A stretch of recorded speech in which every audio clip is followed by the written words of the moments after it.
Evening. My name is Jane Kearney. I am UROS from UROS Mental Health Services. I'm here to present this presentation to you today. I want you to know also that I am located in the Fayetteville area of Georgia. And as we begin this presentation, it's going to be talking about anxiety and its grips on the community, understanding and addressing the challenges of anxiety, because anxiety is a big problem within the mental health segment. I have many clients that comes to me. Most of my clients have anxiety or depression or whatever that they may have. All of that anxiety sometimes is integrated with that as well. And we're going to explore the effects and the coping strategies for anxiety. The agenda for discussion is understanding anxiety, the impact of anxieties on individuals, anxiety's grip on the community, coping mechanism and treatment options, community support, and resources. We're going to address all of these. First, we're going to start with understanding anxiety. The definitions and the types of anxiety. There are different types of anxiety, and a lot of people may think that there may be one just general anxiety or social anxiety, but let's look at all four of them. General anxiety disorder. General anxiety disorder involves persistent and excessive worry about various aspects of life, impact daily activity. A lot of more people have general anxiety. It definitely comes from fear of something, overthinking, uh, leaving your feelings, frightened of nervous system. It affects your whole body when you're going through general anxiety. Also, we have a panic disorder. Panic disorder is characterized by recurrent attack and intense fear, often leading to avoidance behavior. Sometimes the person may feel upset and maybe experience these anxieties of a panic attack, like they can't hardly breathe, or they'll get to where they want to faint. They have different symptoms when they be having these panic disorder. And a lot of times we'll tell a person to breathe into a bag and to control their breathing, to calm down, to count to 10. And this definitely helps a person when they be having a panic attack with their disorder. Social anxiety disorder. Social anxiety disorder involves a fear of social situation leading to significant distress and avoidance of interaction. You have people that have social anxiety. They're afraid to go into big crowds of people, or they can't go out to be around their friends most of the time. And a lot of times they may be involved in a play or some kind of form of activities, and they social anxiety of being in the presence of people. And this is another anxiety that we have to deal with when they go out and having these anxiety attacks. It can be around large crowd. Specific phobias. Specific phobias involve intense fear of particular objects or situation, which can cause significant distress. For instance, somebody might have phobia of spiders or a snake or height.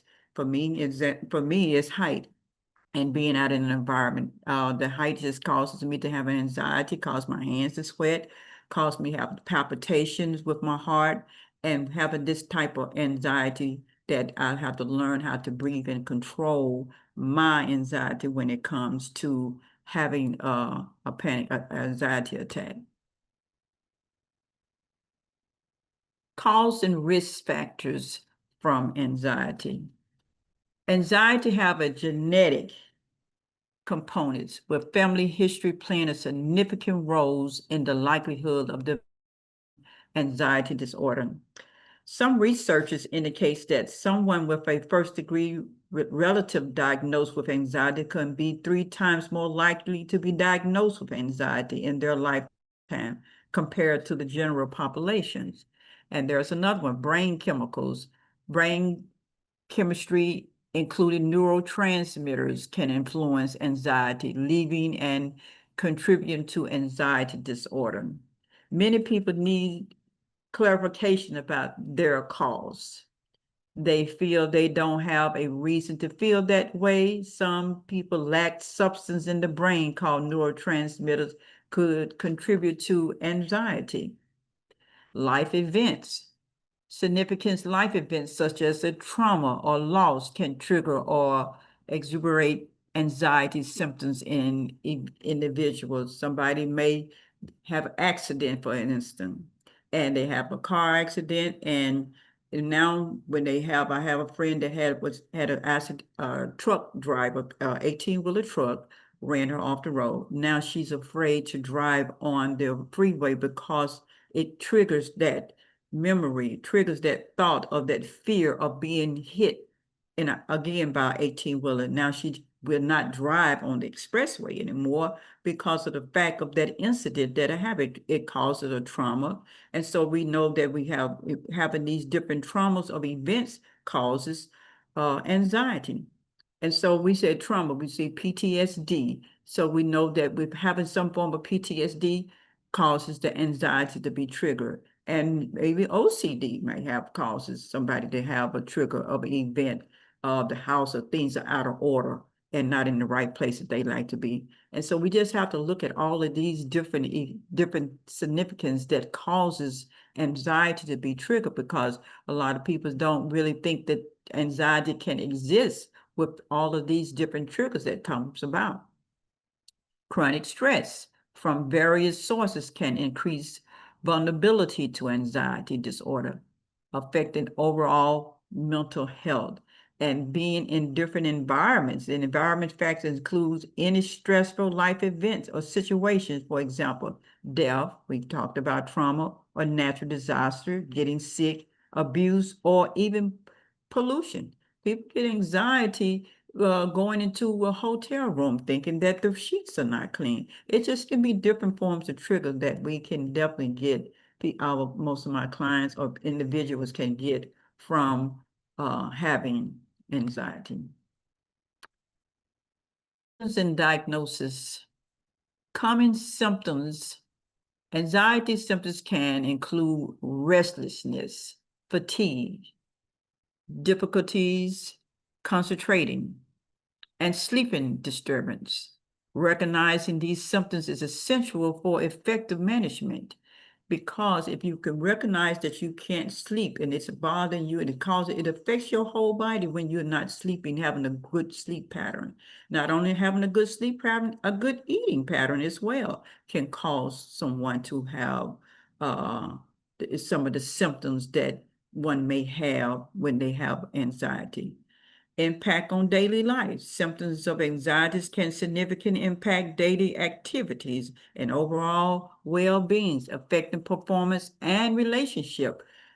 And it has caused people to break up because the other person or the individual in the relationship do not understand what anxiety is, the effects of anxiety, how different things may trigger that person who has anxiety. And that's why most of the times I encourage clients who have anxiety to share with their significant other that they have anxiety, what their triggers are, and what to do if they have an anxiety attack as well. And so letting the person know what to do in advance when you have these symptoms, that they'll know what to do to help you calm down, help you breathe. And then there's others that do not understand or don't want to have anything to do with a person that have anxiety, or call them different names, or make them feel bad about themselves, which is not good for that person who has anxiety, because it triggers them and make them feel even worse. The diagnosis process. A mental health professional, typically we go through an evaluation to diagnose anxiety, accessing symptoms and history. And even going through those symptoms and history, whenever I see a client, each sessions that I see that client, I always ask them about their sleeping pattern. Have you been sleeping good? How many hours are you sleeping? Are you eating good as well? Because all of this plays an important part on your health, your mental health, and learning how to eat a proper diet, or even getting the sleep that you need, or recognizing that you're not sleeping very well. We can give you the help that you need to help prevent these symptoms that you're having from anxiety.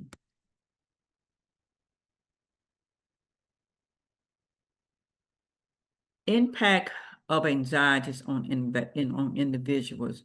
There are so many impact that people have when it comes to anxiety, and some of the impact that affects on the mental health, anxieties and depression. Anxiety can trigger or worsen depression, leading to a complicated mental health landscape that requires careful management. And so when you have anxiety, just for instance, if you think that you're not sleeping, you have not slept in several days. And so now, instead of worrying about the anxiety, you getting depressed because you're not sleeping.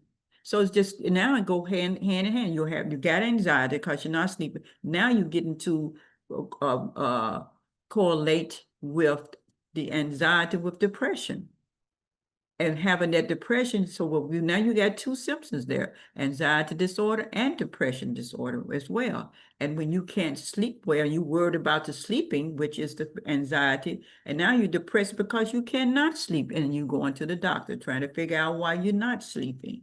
What is the cause of sleeping? Or even with the social anxiety, you worry about going with your family to an event, and most of the time we'll worry about something that's in the future and having these future thoughts that has not even happened yet can trigger the anxiety. And most of the clients that I see always have anxiety about something that has never happened, something that's in the future.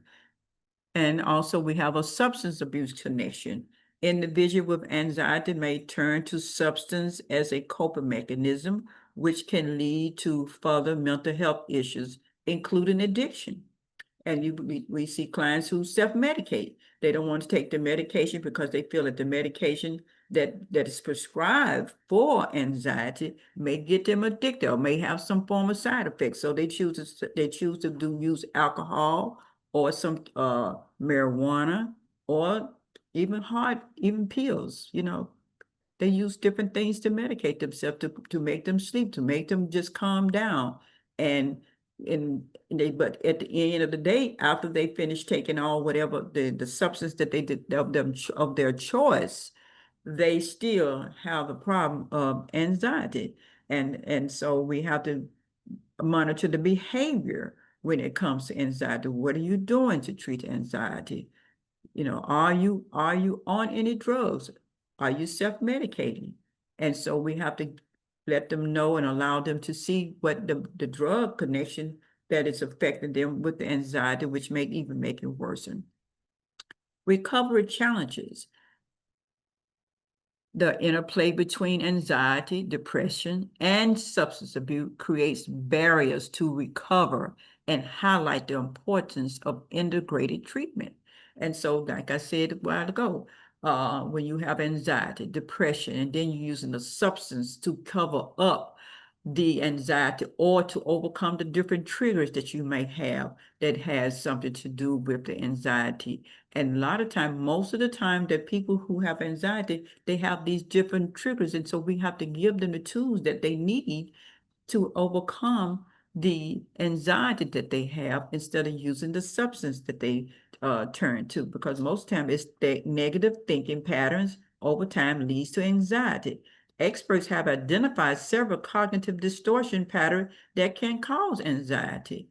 And so having these distortions of your thoughts can lead you to using substance that may cause the anxiety to even get worsened.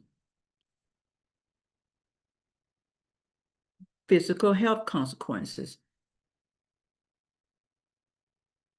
Physical symptoms of anxiety. Chronic anxiety can lead to various physical symptoms, including persistent headaches and gastro issues. And so when you have anxiety, the overthinking thoughts of what's going to happen and what's going to occur, what if this happened? What if that happened? Maybe, should, could, would. All of these things come into play when you having these headaches because you're overthinking. You can't sleep because at nighttime your thought pattern is constantly racing. And these are some of the symptoms that most people who have anxiety are having, these racing thoughts to where it causes the whole body chemistry to be out of order, to not be able to function properly, you know. And also, it's weakening the immune system response. Anxiety can weaken the immune response, making individuals more susceptible to illness and infection because it tears the body down. You're not sleeping, you're not eating right, you got the racing thoughts. Your mind is all over the place. Your whole body is out of balance. It causes your whole body chemistry to be out of balance, the way as that you're not able to function properly, the way that you need to function as a person and as an individual to ground yourself, to become balanced. And they don't have this because of the fact that the anxiety has taken over their whole behavior, their whole responses of their life. Holistic in approach, holistic health approach. Understanding the link between mental and physical health is critical for achieving holistic wellness. Now, once we understand that we come balanced with ourselves, holistic, and allow ourselves to become grounded and become in a space to where we set in boundaries for ourselves and begin to recognize what are the triggers in within the anxiety that you're having. And a lot of times we don't we to run away from the anxiety. And with me, I encourage my clients to don't run away from the anxiety. Look at the anxiety. See what it is that triggered you at that particular moment. And when you see what triggered you at that particular moment, then we can go to the root problem of what caused the anxiety, what triggered it, what was the main point that made you go into that state of overthinking. And a lot of times, most of the clients don't know because they never came to the space of someone telling them to deal with the anxiety, sit with it, recognize it, look at it. And now let's get to the root problem of it so we can solve what is causing the individual to have anxiety. Impact on daily lives and relationship. Hindrance daily activity. Anxiety can prevent individuals from engaging in everyday tasks, leading to reduced productivities and increases stress. And just like with students going to school that has anxiety, a lot of the young people that I see in my office that who has anxiety, they're not able to take tests. Oh, test anxiety is a big one. It causes them to become nauseous, causes them to be sick. It causes them not to be able to function. Their brain just shut down. There are some of the different activities where they're not even able to function to even take the test. And that's why they have things in place to where the letters can be wrote to give the person a quiet room to take the test in, more time on the clock, take the clock out the room so they won't have to be even looking at the clock because it triggers them. All the different things that it may trigger them to have an anxiety. And this may be you. It may be you that may be going through some form of anxiety and don't realize what is happening and not recognizing what the anxiety is and what causes it when you're doing a test at work, driving, or different activities that you may have to do or be involved in. The second one is a strained relationship. Anxiety often causes individuals to withdraw from social interaction, negative impact their relationship with family and friends. And they go stay at home, don't want to go nowhere, don't want to be involved in different activities, which is still not good for them. It's not good at all because of the fact that now you're isolated yourself, and then that brings along depression as well with that and self-medication, whether it's alcohol or drug. Work performance challenges. Individuals dealing with anxiety may experience difficulties in their work performance, creating additional stress in their professional lives. I might not be good on my job. I might not be able to do that task. Am I going to please my boss? Causes a lot of people who have anxiety, the racing thoughts and what it would going back to the what if this happened, what if that happened, with the anxiety of not tearing themselves down, low self-esteem, low self-awareness, and they have all this display in place with them not being able to function properly and still take you back to the racing thoughts. Anxiety's grips on the community.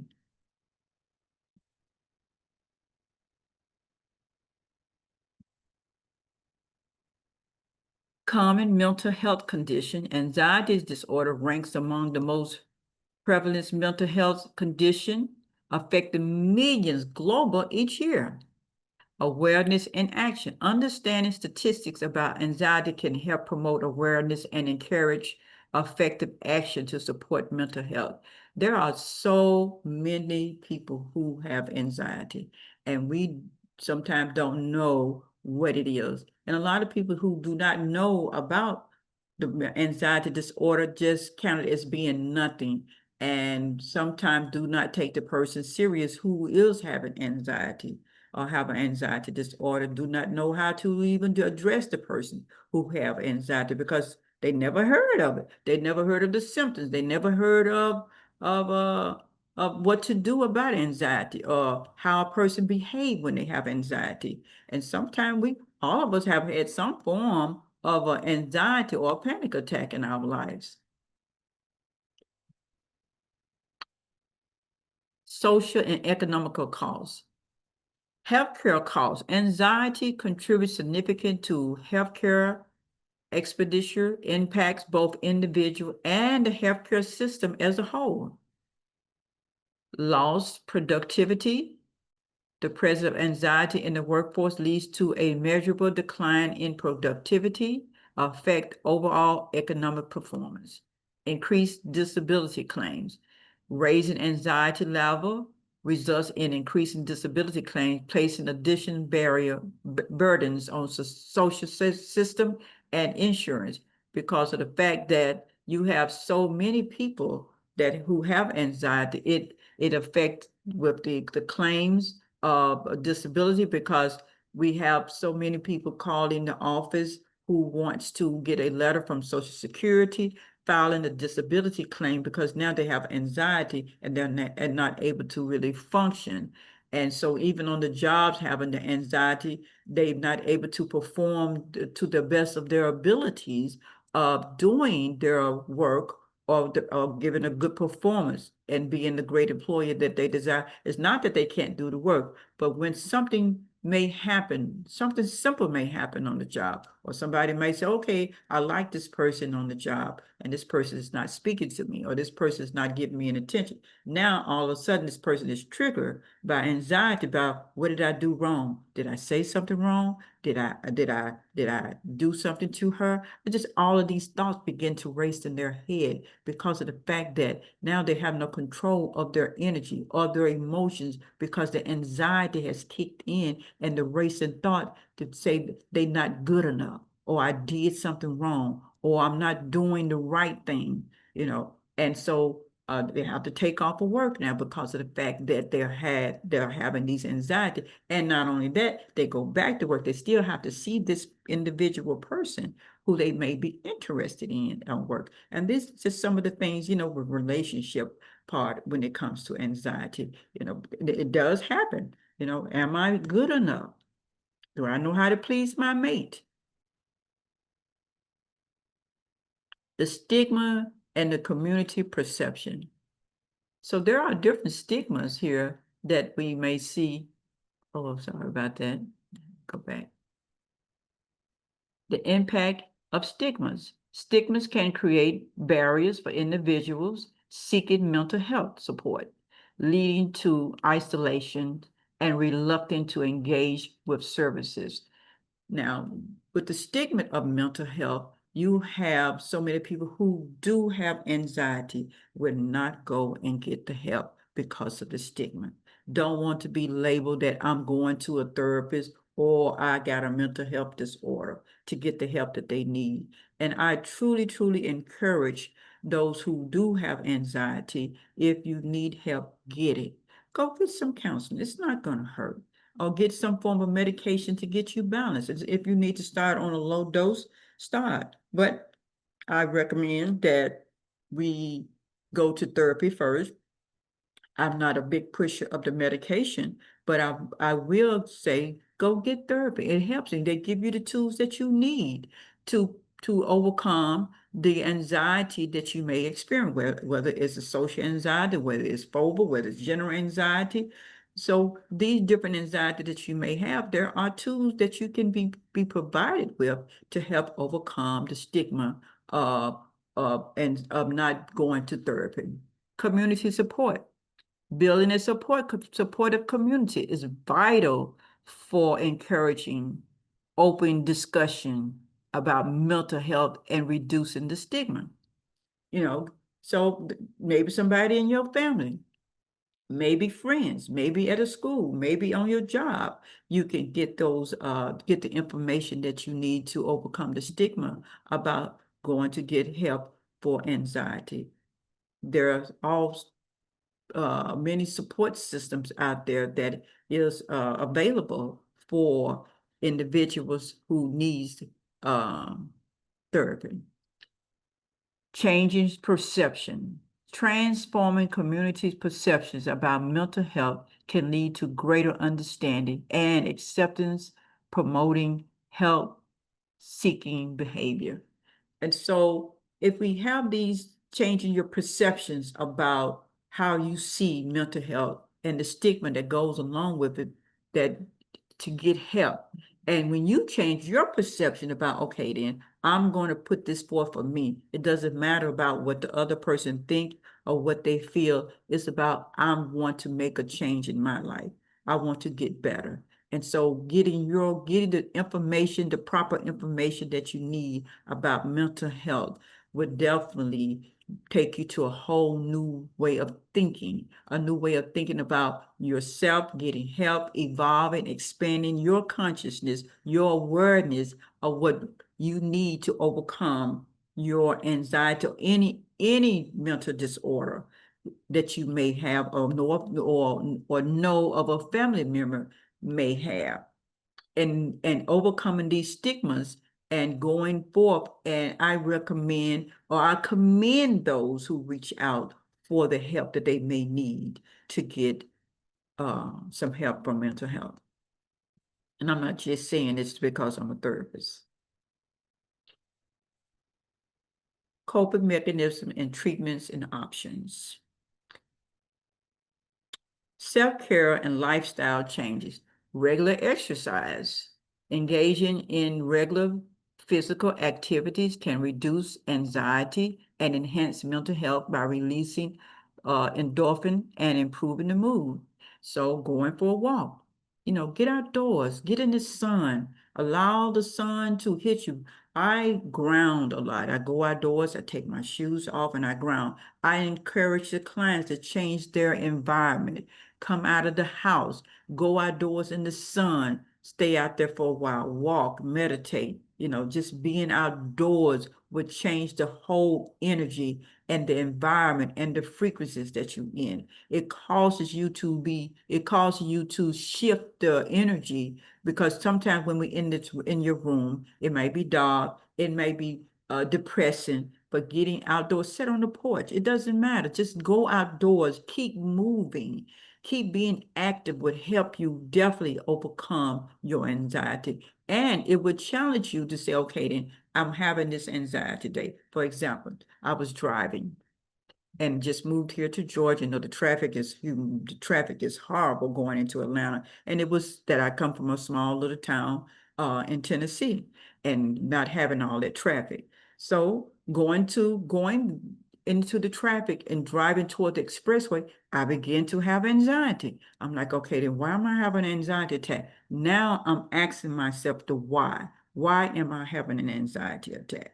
So I asked myself the why. Okay, then I say, okay, I'm driving, I'm going toward the expressway. The closer I got to the expressway, the more my anxiety. I said, oh, I'm having anxiety because of the traffic. Now I'm recognizing the root cause of why I'm having the anxiety. So, okay, I'm sitting with this.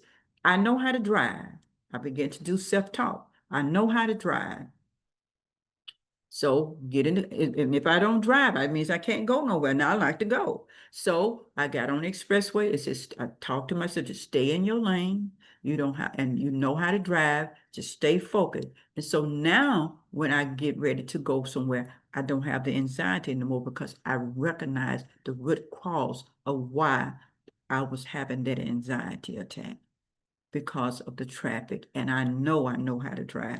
So so that's what I'm saying to those who have anxiety attack. These are some of the other exercises that you can do, not just going outdoors, but to be able to do the self-talk for yourself.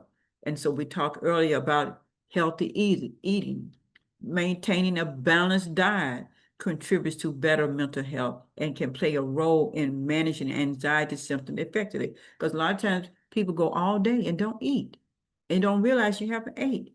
And it causes you to get kind of jittery and you're hungry. Your body doesn't have the proper nourishment that he needs to maintain your thought pattern, to maintain a healthy thought. And it causes you to have racing thoughts. So that's why I always ask my clients, how are your eating patterns? What are you eating? Mindfulness practice. Incorporating mindfulness technique can help calm the mind and reduce anxiety by promoting relaxation and present moments awareness. And so staying in the moment where you are. And a lot of times we think about the future. Most people have anxiety because they're always thinking about the future or something going to happen next week or next month or next year and not staying in the moment like right now we peaceful. Right now, you got peace in your home. Right now, in your space where you are, if you have an anxiety attack, just stay right there in that moment and look and see if you having any kind of danger. I used the five senses. I said, look around. Do you see any danger? You say no. Okay. Do you feel your ears? You can touch your ears or your hands or whatever. Do you feel any danger that's over you? No. Do you smell any danger? No. Okay. Do you taste any danger or anything? It say no. So this brings the person back into the present moment in the mindfulness, being mindful of where you are and becoming balanced within yourself. All of this plays an important part because when you're out of balance, you leave yourself open to where anything can attack you mentally, emotionally, and spiritually.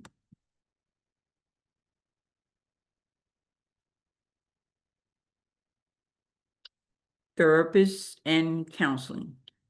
There are different techniques that we may use, modules that we may use for using when we do mental health for anxiety, cognitive behavior therapy.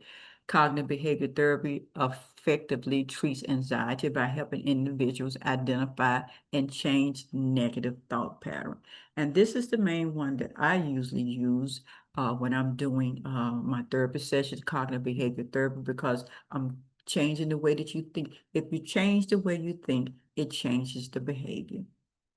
That's why I said cognitive, the thinking, and then you got your behavior. So, but we can change the way you look at things, the way your perception is. Once you change the perceptions or way you see things, it causes you to get out of that low vibration of frequency or that low vibration of energy that you may be in.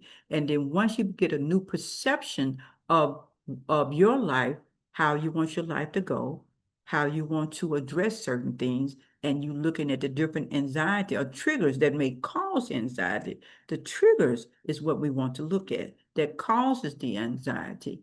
And when you look at it and you get a new perception, a new perspective about the thought pattern that you may be carrying, and when you change that and you bring it up to a higher level of thinking, it changes your whole frequencies. It changes your whole energy about you because at the end of the day, it's about you. And not only that, we teach about different boundaries that you have to set for yourself. And a lot of times we think we need to set boundaries for other people, but we're setting the boundaries for self. And when you begin to set those boundaries for yourself, it helps you to control your anxiety. Safe space for exploration. Professional counseling provides a safe space where individuals can explore their feelings without judgment and developing coping skills. Definitely will have a safe space. So when my clients come into my office, I create this serenity, build this rapport with the clients, allow this client to be free without judgmental, without making that person feel any way, uh, any way of a negative energy from me. So we create a positive environment for the client to be able to express their emotions, their feelings, their thoughts, or whatever that they need to release from themselves. Developing coping skills. Counseling helps individuals develop coping skills that are essential for managing anxiety and improving mental health. So we give these coping skills that, like I talked about, the coping skills with the five senses: the hearing, the touching, the seeing, the smelling, and the tasting. And we use these five senses, for example, to bring the person right back into the nowness. And not only those coping skills, the grounding. Go outdoors and reground, become balanced within yourself. Because a lot of times the whole body is out of balance. It causes all your body chemistry, your frequencies, your energy, everything is off. And been learning how to bring the body back into balance will help you overcome anxiety and depression, and also self-medication, and giving you these tools that you may need to grow, to expand, to evolve into the person that you're desiring to come to overcome the anxiety. And I have had some great success rates from my clients doing these different activities. And when we give you the coping strategies, and the main thing, if you do the work, just do the work. When you do the work that we give you, the strategies and the tools that you may need, and you use them to put them in your toolbox and to be able to use them while you're going through. And as you go through, say, okay, I got this tool in the toolbox to overcome this. I can do the self-talking to myself. Okay, this is why I'm having anxiety. I need to be still, be quiet, and recognize what triggered me at this particular moment. Journaling is another form of grounding as well. So these are different tools that you can use as you're um, overcoming the anxiety, or help you overcome anxiety. And sometimes it may even come back up. And as it come back up, you will always have your tools in your tools box to overcome the anxiety. These are the coping mechanisms that you may need, for the strategies that you may need. Medication and medical intervention. Medication for anxiety. Medication can play a critical role in managing anxiety symptoms, especially when symptoms are severe. And that is the main time that I would recommend clients to take medication when they have a severe form of anxiety. Now, if it's a minor, if it's mild or moderate, then I provide the interventions and the tools that they may need to help them cope with anxiety or overcome the anxiety. And I have seen many of my clients who may have had to take medication because they had severe anxiety. But many of those that I have might be mild or moderate anxiety, that we do the strategies of the coping strategies and give them the tools that they may need to overcome the anxiety. Types of medications: antidepressant, anti-anxiety medication are commonly prescribed to help alleviate symptoms of anxiety. Professional guidance. It is essential to use medication under the guidance of a healthcare provider for safe and effective management.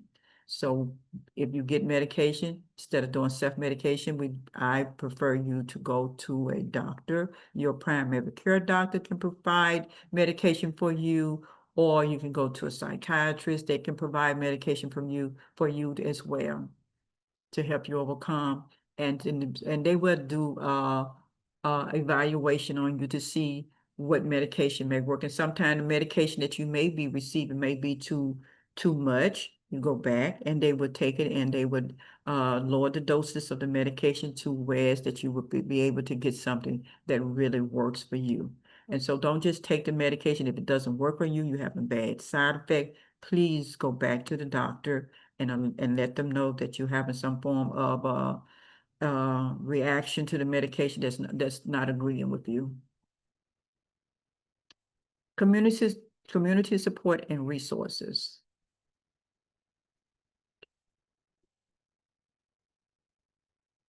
Roles of families and friends. First line of support. Family and friends are often the first line of support for individuals experiencing anxiety, offering critical emotional backing. So your family, let your family know and your friends know that you have anxiety.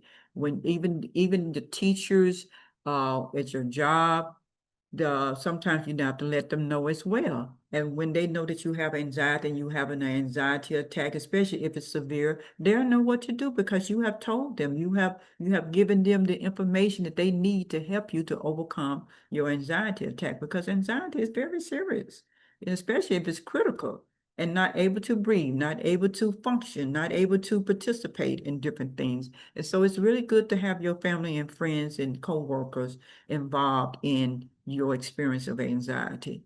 Understanding and encouragement.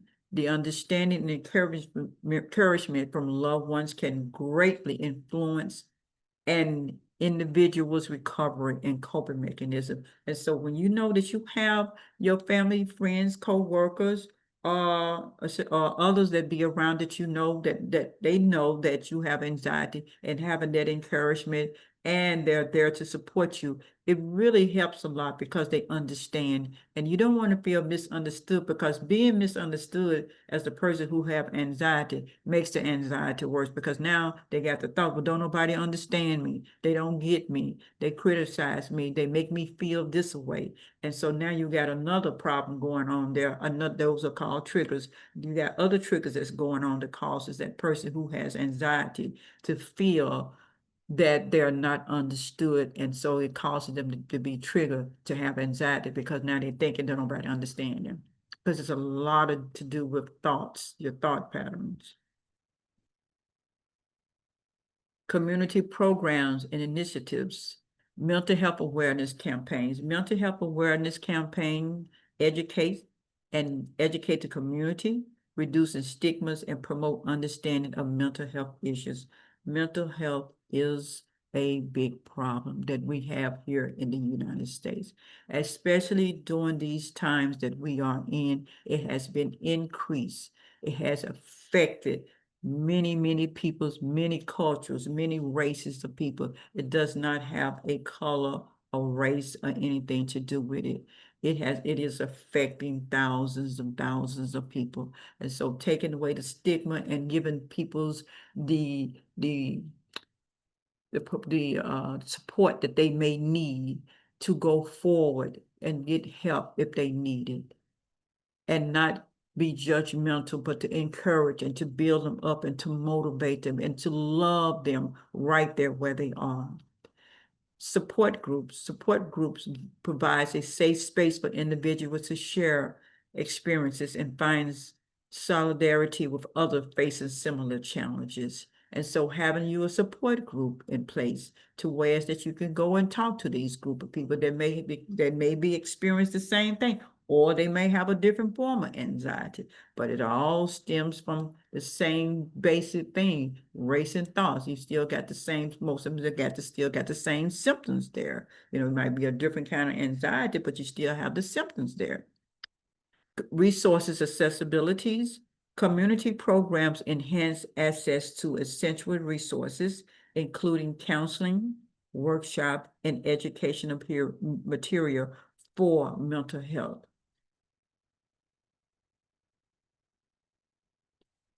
Access and support services and resources.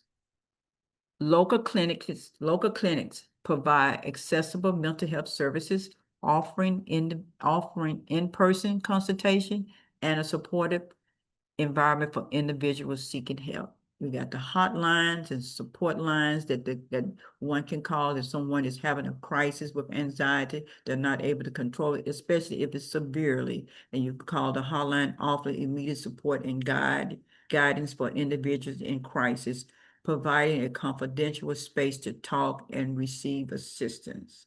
Online resources provides wealth of information and support for mental health, including articles, forums, and virt virtual counseling options.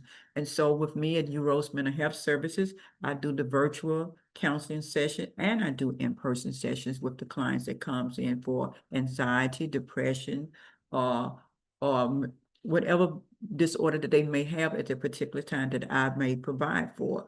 And so I want to encourage you all to be able to get the services that you need and get the resources that you need if you are having anxiety, because the resources is there. You don't have to do this alone by yourself, because anxiety is really a very serious thing. I'm like, and those who are under the sound of my voice right now, you may have anxiety. And getting the information that you have received today about the different types of anxiety, the different results from anxiety, the triggers from anxiety. If you have these different triggers that I have named a few of them, but there's all different kinds of symptoms and triggers from anxiety.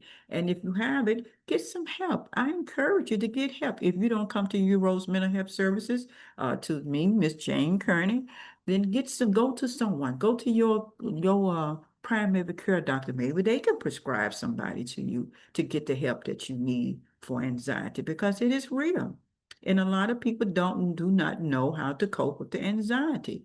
They think they do, but they go, like we said earlier, they go to self-medicating, using drugs, alcohol, or pills, or some form of substance that would cause them to go to sleep or just knock them out, or to just cover it up. It's just covering and masking. That's what we call it. You're just masking the effects or the results or the symptoms of anxiety. And so I encourage you and I thank you all so very much for listening to me today about anxiety. And if you need me, I am here. And in the conclusion, understanding anxiety is a multifaceted issue that affects individuals differently and requires a deep understanding for effective support. Impact on communities. Anxieties not only impact individuals, but also affect families and communities. Necessary collective awareness and action. It is necessary that we have the awareness that exists. And support resources, access to support resources plays a critical role in helping individuals manage anxiety and promote mental wellness. And so this is the conclusion of this presentation today about anxiety. And I encourage you, each and every one of you, to go and seek mental health and remove the stigma that is placed upon it, that we are here to help you, not to criticize, not to put you down, and not to be opinionated, but to give you the tools that you may need and the strategy that you may need to overcome the anxiety that you may be going through, so that you live a healthy, full, productive life. Anyway, thank you all so very much for giving me the opportunity to present this presentation about the anxiety and effects that it have on the community. Thank you very much.